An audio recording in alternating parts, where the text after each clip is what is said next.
Special कहानी के नाजरीन अस्सलाम वालेकुम। जिस औरत में ये तीन निशानियां मौजूद हों वो बाबरकत होती है। हज़रत आयशा इरशाद फरमाती हैं कि रसूलुल्लाह सल्लल्लाहु अलैहि वसल्लम ने इरशाद फरमाया कि जिन औरतों में तुम ये निशानियां पाओ वो बहुत ही बाबरकत होती हैं। औरत की बाबरकत होने की अलामात में से है, नंबर 1, उसकी तरफ रिश्ता भेजने और रिश्ता मंजूर होने में आसानी हो। नंबर 2, उसका महर आसान हो, यानी बहुत ज़्यादा पेचीदा ना हो। नंबर 3, उसके यहाँ बच्चों की पैदाइश में आसानी हो। जिन औरतों में ये निशानियां पाई जाती हैं वो बहुत ही बाबरकत होती हैं। आइए एक और कहानी सुनते हैं। एक औरत किसी काम से घर से बाहर निकली तो घर के बाहर 3 अजनबी बुजुर्गों को बैठे देखा। औरत कहने लगी, मैं आप लोगों को जानती नहीं, लेकिन लगता है कि आप लोग भूखे हैं। चले अंदर चले, मैं आप लोगों को खाना देती हूँ। उन बुजुर्गों ने पूछा, क्या घर का मालिक मौजूद है? औरत कहने लगी, नहीं, वो घर पर मौजूद नहीं। उन्होंने जवाब दिया, फिर तो हम अंदर नहीं जाएंगे। रात को जब खावंद घर आया तो औरत ने उसे सारे मामले की खबर दी। वो कहने लगा, उन्हें अंदर लेकर आओ।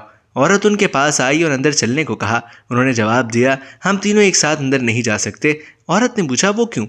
एक ने कहते हुए वजाहत की कि इसका नाम माल है, और अपने एक साथ की तरफ इशारा किया और इसका नाम कामयाबी है, और दूसरे साथी की तरफ इशारा किया और कहा कि इसका नाम मोहब्बत है। और ये कहते हुए बात मुकम्मल की कि जाओ अपने खावंद के पास जाओ और मशवरा कर लो कि हम में से कौन अंदर आए। औरत ने आकर खावंद को सारा माजरा सुनाया। वो खुशी से चिल्ला उठा और कहने लगा, अगर यही मामला है तो माल को अंदर बुला लेते हैं, घर में माल और दौलत की रेल पेल हो जाएगी। औरत ने खावंद से इख्तिलाफ करते हुए कहा, क्यों ना कामयाबी को दावत दे। मियाँ बीवी की ये बातें उनकी बहू घर के एक कोने में बैठी सुन रही थी। उसने जल्दी से अपनी राय दी, क्यों ना हम मोहब्बत को बुला लें और हमारा घराना प्यार मोहब्बत से भर जाए। खावंद कहने लगा, बहू की नसीहत मान लेते हैं, जाओ और मोहब्बत को अंदर ले आओ।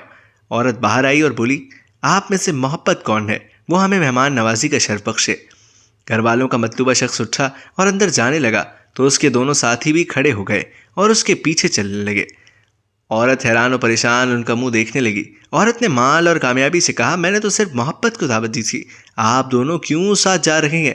दोनों ने जवाब दिया, अगर तुमने माल या कामयाबी में से किसी को बुलाया होता तो बाकी दोनों बाहर रहते, लेकिन तुमने क्योंकि मोहब्बत को बुलाया है, ये जहाँ हो हम उसके साथ होते हैं।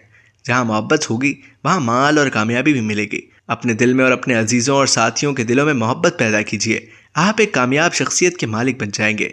याद रखिए, अगर आप मोहब्बत के साथ दूसरों से पेश आएँ तो आपकी मिसाल उस चिराग की सी है जिसके गिर्द लोग अंधेरे में इकट्ठे हो जाते हैं।